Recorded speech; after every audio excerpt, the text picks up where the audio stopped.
when a doctor's harsh words aimed to break her spirit. He had no idea that the patient watching was about to change everything. It was a warm Monday morning, and the hospital was already buzzing with activity. Nurses were walking quickly through the hallways. The sound of machines and beeping monitors filled the air. And doctors moved from one patient to another with purpose. Inside Crestview Memorial Hospital, the surgical recovery unit was getting ready for a busy day. Among the staff was Nurse Janelle Carter, a kind, skilled, and experienced nurse who had worked in that hospital for over 10 years. Janelle arrived early, just like she always did. She tied her curly hair into a neat bun, put on her white coat, and checked her clipboard. Her eyes scanned the names of patients scheduled for surgery and recovery that day. Most were routine, but one stood out. Of Mr. Harold Benton was arriving from a private ambulance and had a special note next to his name. It said, "High-profile recovery, special care needed." Janelle didn't know exactly who he was, but she had been chosen to oversee his post-op care. She felt honored and took it as a sign of trust from her supervisors. Janelle began preparing. The recovery room. She adjusted the bed, checked the oxygen supply, made sure the monitors were functioning, and placed fresh linens on the table. She liked everything to be perfect. For her, every patient deserved the best care, no matter who they were. As she moved around the room, the door opened, and in walked Dr. Grant Ellison. He was the new surgeon who had recently joined the hospital. Everyone had heard about him. Ivy League education, long history in private hospitals, and a reputation for being brilliant, but difficult. Janelle had only worked with him once. Before, and even then, she could sense something cold and arrogant about him. "Are you ready for the patient, nurse?" he asked, without even looking up from his tablet. "Yes," Dr. Janelle replied politely. "Room's all set." I also made sure he cut her off mid-sentence. "I'll check it myself. I don't like surprises." Janelle took a step back and allowed him space. She tried not to take it personally. Some doctors were just like that, distant, focused. But what happened next surprised even her. Dr. Ellison walked around the room, poking at the equipment as if he expected something to go wrong. He frowned at the way she had arranged the IV stand and adjusted the monitor angle by just a few degrees. Then in a sharp voice he said, "Do they not teach proper setup at your nursing school?" The words echoed in the room. Janelle's cheeks flushed with embarrassment, but she stayed calm. "Everything meets the hospital protocol." "Doctor," she answered, trying to keep her voice steady. "Protocol," he repeated, almost laughing. "Your protocol might be good enough for basic patients, but this is someone important. You don't just follow rules, you use your brain too." Janelle was stunned. She had been following protocol and using her brain for a decade. She had saved lives, comforted dying patients, and trained younger nurses. She could have said so many things, but instead, she chose silence. She stood still, her heart pounding. At that moment, the door opened again. Paramedics rolled in a stretcher. On it lay an elderly man with a soft blanket pulled up to his chest. His eyes were half open, his breathing steady but slow. The nurse at his side whispered, "This is Mr. Benton." Janelle stepped forward to take over. She smiled warmly, placing her hand gently on the man's shoulder. "Welcome, Mr. Benton. You're in good hands." Mr. Benton nodded slowly, his eyes scanning the room. He didn't speak, but something in his gaze was alert. Even in his groggy state, he seemed to notice more than people realized as Janelle began checking his vitals and setting up the monitors. Dr. Ellison came over and watched her again. "Not like that," he said sharply. "Let me show you." "Honestly, I don't know how you people get these jobs." Those words, "you people," landed like a slap. There was a silence in the room. One of the paramedics raised his eyebrow. The other looked away awkwardly, but no one said anything. Even Janelle. She wanted to scream. She wanted to say, "I graduated top of my class," or "I've been doing this longer than you've been at this hospital," or even just "Don't talk to me like that." But instead, she smiled politely, stepped aside, and let him take over as Dr. Ellison adjusted the monitor exactly the same way she had done a few minutes earlier. He looked at the patient and said, "Now you'll be taken care of properly." The patient didn't respond. He simply looked at Janelle then. Back at Dr. Ellison, there was something calm and powerful in his silence. No one could tell what he was thinking. After the doctors left the room, Janelle remained behind to monitor the patient. She sat quietly, her mind spinning with frustration. She had experienced racism before, both subtle and obvious. But something about this hurt more, maybe because it was so public, or maybe because she had no chance to defend herself. She looked at Mr. Benton again. His eyes were now closed, but his breathing was strong. She took his hand gently and whispered, "I'm sorry you had to see that." To her surprise, he opened his eyes and looked straight at her. His voice was low but steady. "I saw everything." Janelle didn't know what to say. She forced a smile, nodded, and looked away. She didn't want him to feel uncomfortable. After all, he was the patient. "Don't let people like him break you," Mr. Benton said softly. "You carry yourself with grace. It's more powerful than any title." Janelle felt tears sting her eyes. She wasn't sure who this man was, but his words meant something. Maybe he wasn't just an ordinary patient after all. As the day went on, Janelle continued her duties. Other nurses came in. Some whispered about the incident, others pretended nothing had happened. No one wanted to get involved. She didn't blame them. People had families to feed and jobs to keep. She just wished things were different. That evening, as she walked to her car in the parking lot, she thought about her parents. Her mother was a school teacher, her father a postal worker. It taught her to work hard, respect others, and stand tall. They had faced their own struggles as black professionals in a world that didn't always value their worth. And now, it was her turn to face those same battles. She thought about speaking to HR. But what would she say? That a doctor had embarrassed her in front of a patient? That he said things that sounded racist, even if he didn't say the exact words? Would they even believe her? Would they care? At home, she told her husband Marcus everything. He listened quietly, then shook his head. "You can't let him get away with that," he said. "You have to say something." "I don't want to cause trouble," Janelle replied, "and he's new. They'll protect him." Marcus leaned forward. "You didn't do anything wrong. You were doing your job. He humiliated you." "I know," she whispered. "I'm tired. I just want to go back to work and not feel like I'm in a war zone." Marcus reached for her hand. "You're strong, Janelle. You don't need to fight with anger, but you don't need to stay silent either." That night, Janelle couldn't sleep. She kept thinking about Mr. Benton, about the way he looked at her, the calm in his voice, the way he said, "I saw everything." The next morning, she went back to work. She walked into the recovery room with her head held high. Mr. Benton was still there, recovering slowly. When he saw her, he smiled. "Good morning, Nurse Carter," he said. "I was hoping I'd see you again." His voice was stronger now, his eyes clearer. She returned the smile. "Good morning, Mr. Benton. How are you feeling?" "Better, thanks to you." She began checking his vitals again, and for a few minutes, they sat in silence. But then he said something that caught her off guard. "You didn't ask who I am?" Janelle looked at him, a little confused. "Should I have?" He chuckled. "Most people do. I've had a long life, a lot of titles. But none of that matters. What matters is what you do when no one's watching." She nodded slowly. "How I was raised." "Well," he said with a twinkle in his eye, "someone was watching. And I have a feeling things are about to get interesting." Janelle didn't know what he meant. But something in her heart stirred, a tiny flicker of hope, like the beginning of a fire that hadn't yet caught flame. The hospital felt colder than usual the next day, even though the weather outside was warm and sunny. Inside the surgical recovery unit, everyone went about their tasks, but there was an invisible tension in the air. Some nurses glanced at Janelle, Carter with sympathy. Others avoided her completely, not wanting to get involved.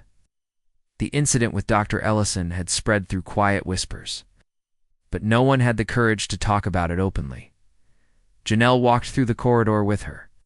Usual calm expression, but inside, she was tired. Her thoughts kept going back to what had happened the day before. The words still stung. How do you people get these jobs? And even worse, was the feeling of being treated like she didn't matter in front of a patient. She had faced disrespect before, but never so publicly. It wasn't just about pride, it was about dignity. She had worked too hard for too long to be reduced to someone unworthy with a few cruel words. The worst part was that no one stood up for her, not even the paramedics. They had heard everything, but stayed silent. She didn't blame them. Everyone was scared of losing their job, especially when the person in power was a well-known surgeon. But still, the silence hurt. Janelle thought about filing a complaint with Human Resources. She even drafted an email late last night, writing out every detail, what he said, how it made her feel, and how it could damage the trust between staff and patients. But in the morning, she couldn't bring herself to send it. She knew how these things usually went. Powerful people got protected. Complaints disappeared. Whistleblowers got punished, not supported. She needed her job. When she entered Mr. Benton's room, she put on a gentle smile and greeted him like always. He was sitting up in bed now, looking stronger. His breathing was better, his skin color had improved, and his eyes looked sharp and alert. "Good morning, Nurse Carter," he said kindly. "Good morning. Mr. Benton, you're looking better today." "I feel better," he replied. "To your care." Janelle checked his blood pressure and oxygen level, made notes on his chart, and adjusted his pillow. She could feel his eyes on her, watching her carefully, as if he was studying more than just her actions. After a few minutes, he asked, "How are you holding up?" She paused, unsure how to answer. No patient had ever asked her that after what she'd been through. "I'm okay," she replied quietly. "Thank you for asking." He didn't say anything right away. Then, in a soft voice, he said, "I haven't forgotten what I witnessed yesterday." She looked at him surprised. "I know you're trying to move on," he continued, "but some things shouldn't be ignored. That doctor was wrong, not just rude wrong, and you didn't deserve any of it." Janelle's throat tightened. She blinked quickly to keep from tearing up. "I've dealt with worse," she whispered. "That's the problem," he said gently. "You shouldn't have to." They sat in silence for a while. The beeping of the heart monitor was the only sound in the room. Janelle wasn't sure how to respond.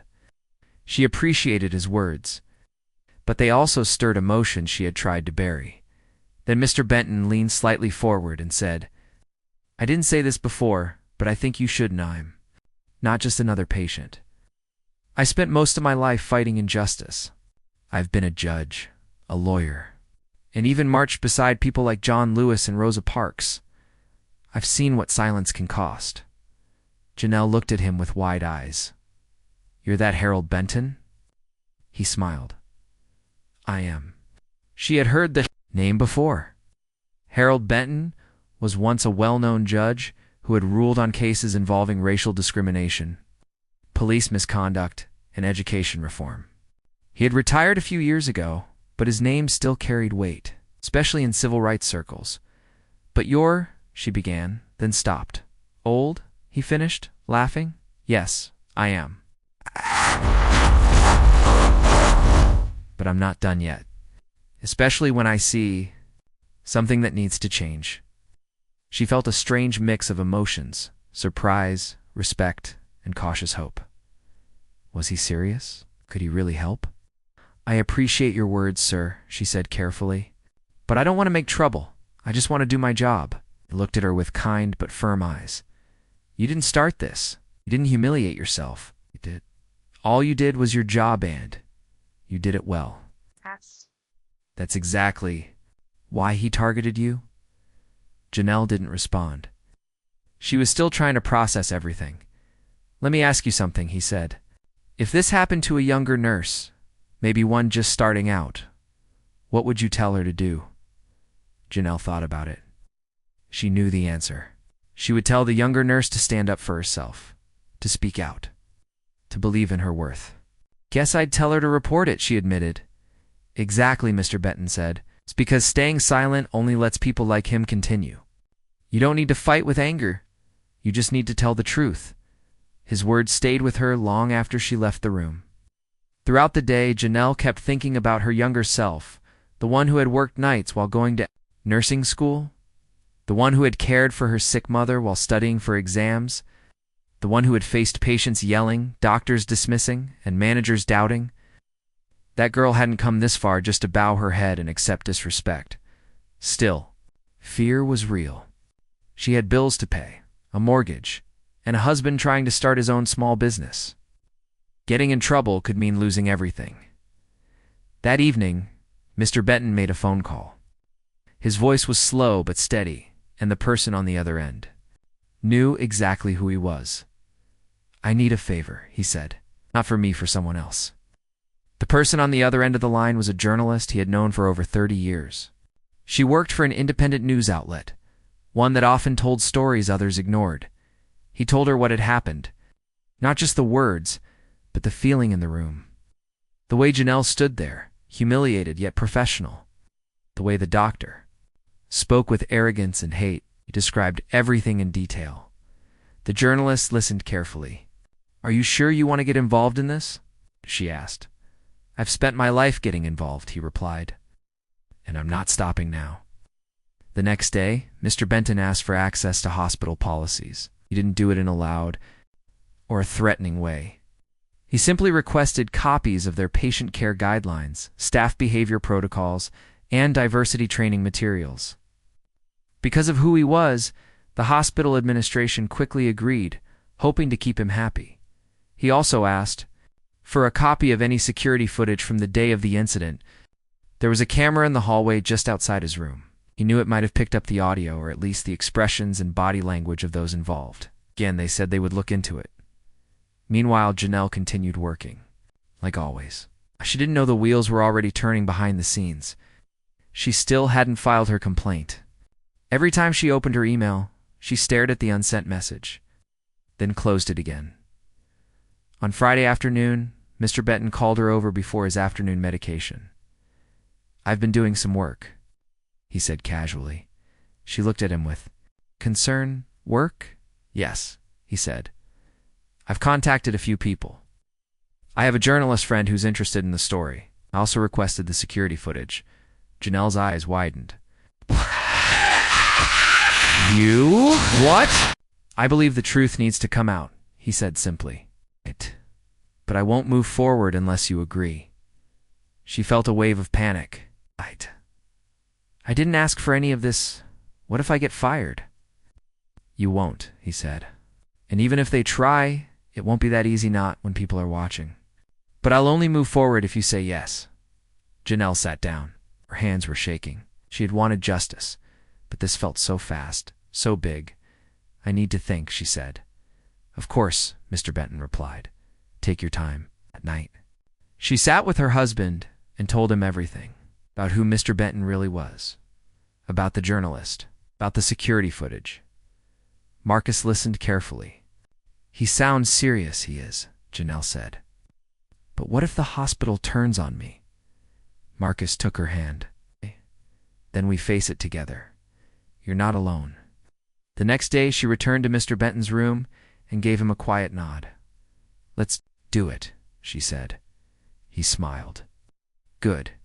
Now let's make sure this never happens to someone else." They didn't know exactly what would happen next. But for the first time in days, Janelle felt something new. The atmosphere inside the hospital had started to change, but not in a way that was obvious to everyone. People were still walking fast through the halls, nurses were still giving medications, and doctors still carried their tablets and spoke in medical terms that most patients didn't understand. But something invisible was moving underneath the surface, something that would soon shake the entire building. Janelle Carter had gone back to doing her job as usual, but inside, she was different. Something inside her had quietly shifted. Maybe it was the words of Mr. Benton, or maybe it was the feeling that someone finally believed in her and saw her truth. She still wore her calm smile, still checked every patient carefully, but her eyes had grown sharper and her mind more alert. Dr. Ellison, on the other hand, continued walking through the hospital like he owned it. He had no idea what was coming. He didn't know that the patient he thought was just another old man was actually watching his every move, documenting everything he could, and quietly collecting proof. Dr. Ellison continued speaking down to staff, especially those he thought were beneath him. He dismissed questions, rolled his eyes during team meetings, and even made sarcastic remarks about patients when he thought no one was listening. Most people were too afraid to speak up, but not everyone was afraid anymore. Harold Benton might have looked like a tired, recovering patient, but in truth, he was carefully building something. With the help of his journalist friend, he had already started creating a timeline of events. Every detail was being written down: the date and time of the humiliation Janelle faced, the reactions of the staff, the silence that followed, and the way Dr. Ellison carried himself afterward like nothing had happened. Harold had also requested help from an old contact in legal services, someone who had once worked in hospital compliance. Through a quiet favor, he found out that Crestview Memorial Hospital had received complaints in the past, not just about racism, but also about how it handled those who spoke up. Many of those complaints had been quietly resolved, which usually meant ignored. One afternoon, while Janelle was helping a patient in the next room, Harold called her in quietly. She thought he needed his blood pressure checked, but instead, he had something else waiting for her. "I want to show you something," he said, pulling a small tablet from his bedside drawer. He opened a video file and turned the screen toward. Her eyes widened when she saw the image. It was a hallway security recording. In the video, she saw herself and Dr. Ellison just outside Mr. Benton's room, the same day everything happened. The audio wasn't perfect, but the expressions said it all: Dr. Ellison's angry face, his finger pointing, her stunned silence, and even the paramedics' awkward glances. "I had a contact pull this for me," Harold explained.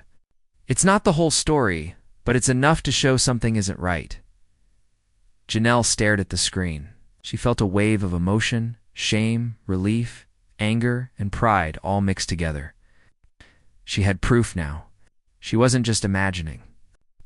You're serious about this?" she said softly. "I always have been," Harold replied. "I've seen systems protect powerful men for years. They count on people staying silent. But you've already taken the first brave step.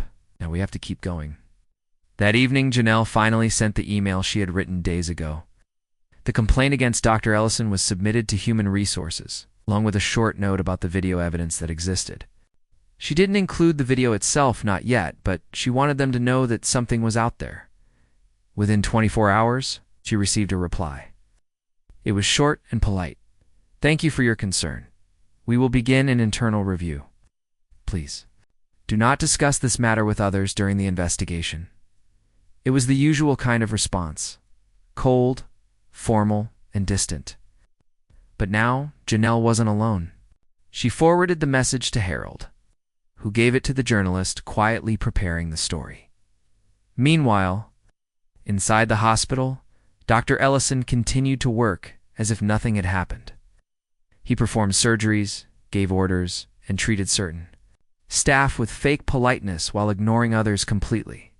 More than once, Janelle saw him looking at her like she was just part of the furniture, but she didn't react. She just did her job, took notes, and quietly waited. Then something unexpected happened. Another nurse, Amaria, a quiet woman from the night shift, approached Janelle one morning. "I heard about what happened," Maria said, glancing around. "I just wanted you to know. You're not the only one." Janelle's heart skipped a beat. "What do you mean?" Maria looked nervous. "A few months ago, he embarrassed me in front of a patient. Said I didn't belong in surgery prep. Told the patient not to worry, that someone more qualified would take over. I didn't report it. Thought I'd be the one who got blamed." Janelle nodded slowly. "You're not alone either." Later that day, she told Harold about Maria's story. He wasn't surprised. "Bullies like him leave trails," Harold said. "But they only get exposed when people speak up." Harold's journalist friend had begun preparing a draft of the article. The headline wasn't loud or angry, it was simple and powerful. "Respected judge observes racial disrespect in hospital. Speaks out." The article included a brief summary of the incident, descriptions of the hospital environment, and anonymous quotes from staff who had witnessed other inappropriate behavior. Janelle's name was not mentioned yet. They were saving that for when she gave full permission. One day, Harold was being wheeled to another department for testing. A young resident doctor passed by and whispered, "Sir, I just want to know who you are. Thank you for being here." Harold smiled and nodded. Word was spreading. Not through loud announcements, but in quiet voices, knowing glances, and respectful nods. People inside the hospital were beginning to realize that something bigger was happening. Janelle, too, noticed changes. A few nurses who had been distant before now greeted her with warmth. Some even shared their own stories in private, each one different, but with a common theme: being treated unfairly, being ignored, being made to feel small. All of this was quietly being added to the journalist's notes. The story was growing, and soon it would be ready to go public. But just before that could happen, Dr. Ellison made a mistake. During a team meeting, he snapped at a male nurse who had questioned a minor decision about a patient's treatment. In front of the entire staff, Dr. Ellison raised his voice and mocked the nurse's accent. The room went completely silent. This time someone recorded it. A nursing assistant sitting in the back had her phone out. She hadn't planned it, but when the moment turned ugly, her instincts told her to hit the record button. Later that day, she shared the video with Janelle in private. "It's happening again," the assistant whispered. "People need to know." Janelle passed the video to Harold, and Harold sent it straight to the journalist. "This is it," the journalist wrote. "Back. We're publishing." Story was released quietly on a Sunday night, published online with quotes, videos, and background facts. It didn't take long for it to spread. By Monday morning, local news outlets had picked it up. Social media posts started appearing with hashtags like #StandWithNurses and #HospitalJustice. People were talking. At first, the hospital remained silent, no official statement, no emails, just an uncomfortable quiet, like the calm before a storm. Then, around noon, staff received an email from the hospital director. It said that an internal investigation was now being opened. Dr. Ellison had been placed on administrative leave. They promised to take the matter seriously. It wasn't an apology. Not yet. But it was something. Janelle sat in the break room, her heart beating fast. Other nurses looked at her, some with surprise, others with admiration. Maria came over and sat beside her. "You did it," she whispered. Janelle shook her head. "We did it, all of us." But she knew in her heart that one man had lit the first spark: Harold Benton, the quiet patient who had refused to stay quiet. That evening, Harold was moved to a private recovery suite. His family had come to take him home, and his discharge was set for the next morning. As Janelle walked into his room one last time, she found him sitting by the window, looking out at the city. "You leaving us, Mr. Benton?" she asked gently. He turned and smiled. "Yes, but not before saying thank you." She laughed. "You're thanking me?" He had every reason to stay silent, he said. "But you chose courage. You reminded me why I started fighting in the first place." She walked over and hugged him. It was a soft, respectful hug, one between two warriors who had fought a quiet, powerful battle. "I'll never forget you," she said, "and I'll be watching," he replied. "Keep your head up. There's more work to do." As he left the hospital the next morning, the staff gathered to say goodbye. Some waved, others clapped softly. Few just stood silently, nodding in respect. Janelle stood at the front, smiling with tears in her eyes. She knew this wasn't the end of the story. It was just the middle. The truth was out now, and the world was paying attention. The article had only been online for a few hours before it started spreading across the internet like wildfire. At first, it was just shared among small groups: healthcare workers, civil rights communities, and local activists. But soon, it reached bigger platforms. National pages picked it up. Comments flooded the website. Some people were shocked, others were angry, and many were inspired by the quiet strength of a nurse who had stood her ground. Janelle sat in her living room, phone in her hand, reading every word of the article. It felt strange seeing her story written out for the world. Her name wasn't mentioned directly, but everyone at Crestview Memorial Hospital knew exactly who the article was talking about. Quotes, the setting, and the video recordings made it clear Some of her coworkers texted her to say they supported her. Others stayed silent. And then there were those who had never spoken to her before, now reaching out to say thank you for speaking up. She didn't know how to feel. Part of her was proud. Another part was scared. What would the hospital do now? Would they try to cover it up?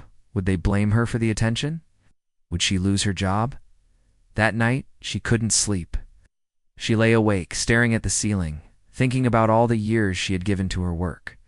She had stayed late for patients who had no family. She had trained new nurses, answered emergency calls at 3 a.m., and comforted families during their worst moments.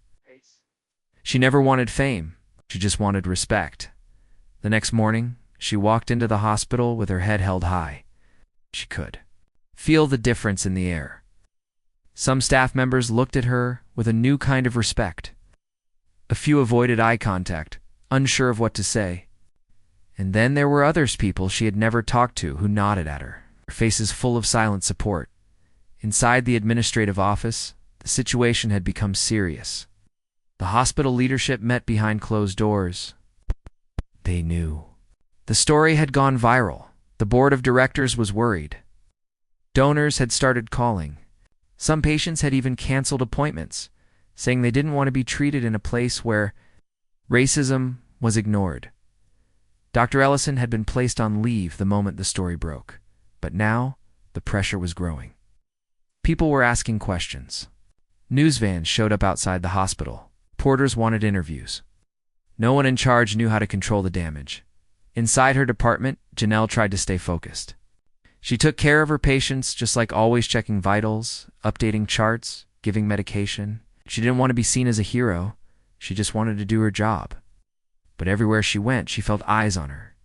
Later that day, she received an email from the hospital's HR department. It was a formal request for a meeting. "We'd like to hear your account directly," the email said. "This is part of the internal investigation. Please come prepared to speak." Her heart raced.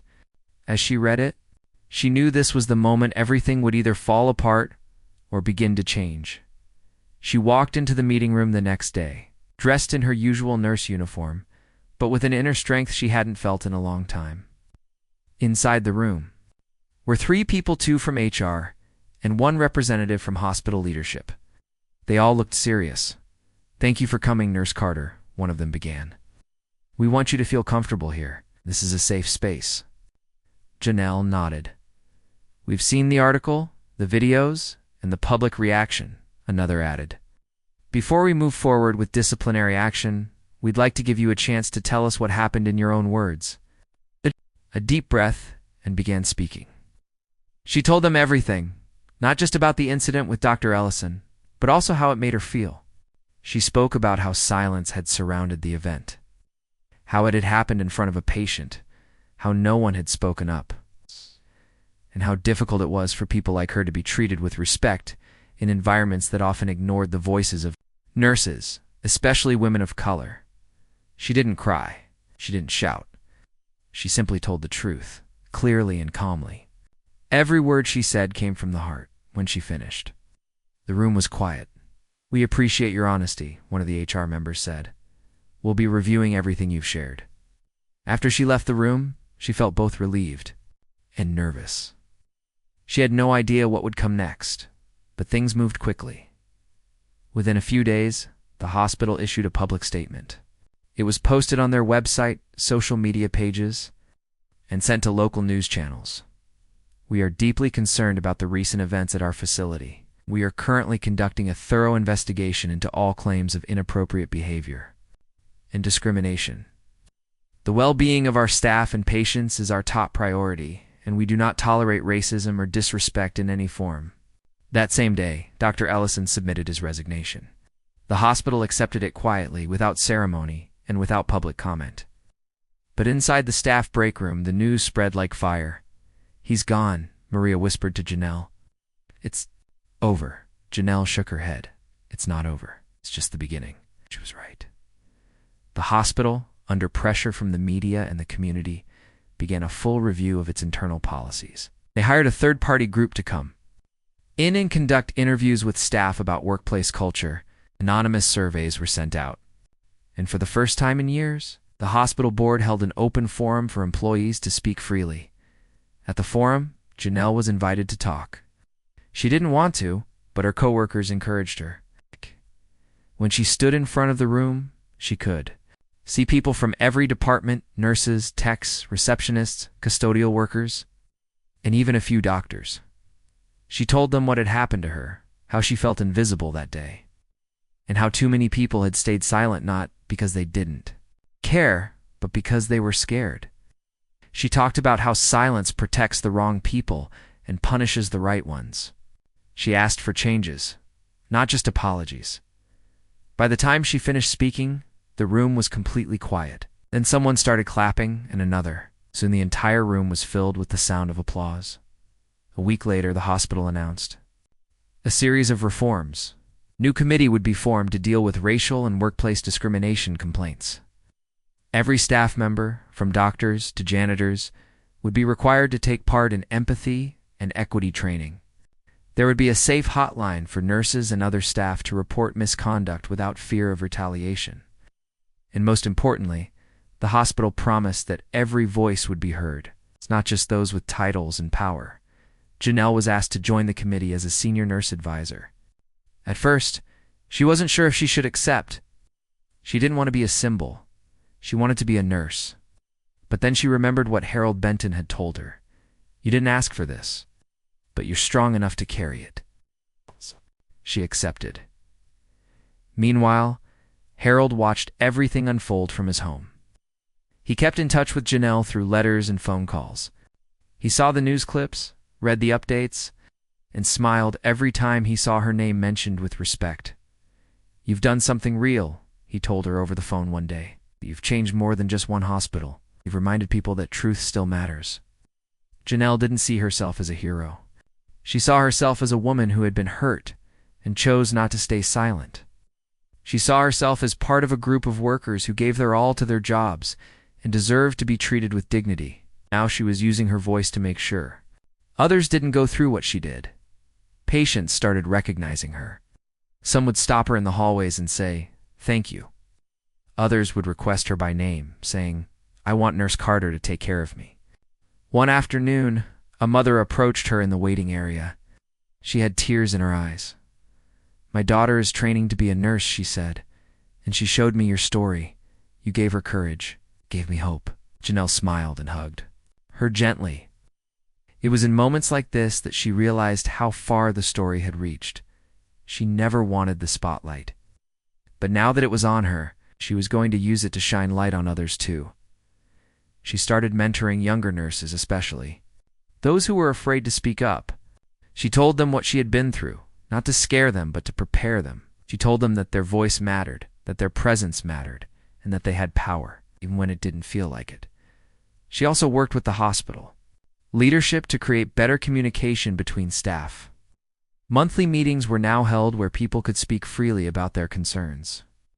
And action was taken quickly when something went wrong. The culture was slowly changing, not perfectly, but steadily, and all of this had started with one moment. One cruel sentence, one act of humiliation, turned into something bigger by the courage of a nurse, the wisdom of a quiet patient who refused to look the other way. Janelle kept a small photo of Harold Benton on her desk, not as a hero, but as a friend. The man who saw her when others didn't. The man who believed her story mattered. Now, the hospital was no longer just a place of healing for patients. It was becoming a place of healing for its workers, too. After the hospital started making changes, life for Janelle and many others began to slowly improve. But the journey was not easy or quick. Change, especially in places that had been stuck for so long, always came with struggles, doubts, and and moments of fear. Janelle understood this deeply. She knew that even though the hospital had promised to be better, it wouldn't happen overnight. But she also knew that the important thing was that the seed of change had been planted. At first, some people resisted, not openly, but in small ways. Some doctors whispered behind closed doors, complaining that the new trainings were a waste of time. Some older nurses stayed quiet, unsure if they wanted to get involved. Even some patients asked questions about why things suddenly seemed different. But Janelle stayed focused. She reminded herself that this was not about quick fixes. It was about building respect and fairness that lasted. One morning, as she prepared her station, a young nurse named Tanya approached her nervously. Tanya had joined the hospital just a few months before the big scandal broke out. She had heard stories but never believed she would be part of anything like it. "Nurse Carter," Tanya said softly, "I just wanted to thank you. Because of you, I feel like I belong here. I don't feel scared to speak anymore." Janelle smiled warmly. "That's why we keep going. No one should ever feel afraid to be who they are at work." Tanya's words gave Janelle a fresh burst of energy. She realized that even the smallest changes helping one nurse feel confident were victories. It wasn't just about the big headlines or the public apology. It was about everyday moments of courage. As the months passed, the hospital's new policies began to take root. The committee Janelle was part of met regularly to review complaints and suggest improvements. They worked hard to make sure that every staff member felt heard. If someone reported unfair treatment, they were promised protection and action. Janelle herself started receiving messages from nurses and techs who wanted to talk about their experiences. Some wanted advice. Others wanted help reporting problems. She listened carefully, giving her support and encouragement. Sometimes, she would sit late into the night writing letters or preparing statements to make sure voices were not forgotten. One day, she was surprised when the hospital director asked her to speak at a conference on workplace fairness and healthcare. It was a big event, filled with doctors, administrators, and leaders from many hospitals. Janelle felt nervous at first. Public speaking had never been her strength. But when she stood at the podium, she thought about all the nurses who had suffered silently for years. She thought about Harold Benton, who had reminded her that courage could come from unexpected places. And she thought about every patient who deserved care from a team that respected one another. Her speech was honest and heartfelt. She talked about the pain of being humiliated, the power of speaking up, and the responsibility hospitals had to protect their workers. She didn't speak as a victim, but as a voice for change. When she finished, the audience stood and applauded for several minutes. After the conference, people came to her with questions and ideas. A few hospital leaders asked if they could visit Crestview Memorial to learn from the changes they were making. Janelle realized that her story was inspiring more than just one hospital. It was becoming part of a bigger movement. Back at Crestview, the atmosphere was different now. Nurses walked with more confidence. Doctors who once ignored or belittled, others started to listen more. The hospital even created a mentorship program where experienced nurses, like Janelle, could guide younger staff through challenges. Janelle became a mentor, sharing not only medical knowledge but also lessons about respect and standing up for oneself. One afternoon, as she was organizing a training session, the hospital director approached her. "Nurse Carter," he said with a smile, "I want to thank you personally for everything you've done. The hospital wouldn't be where it is without your courage." Janelle nodded but didn't say much.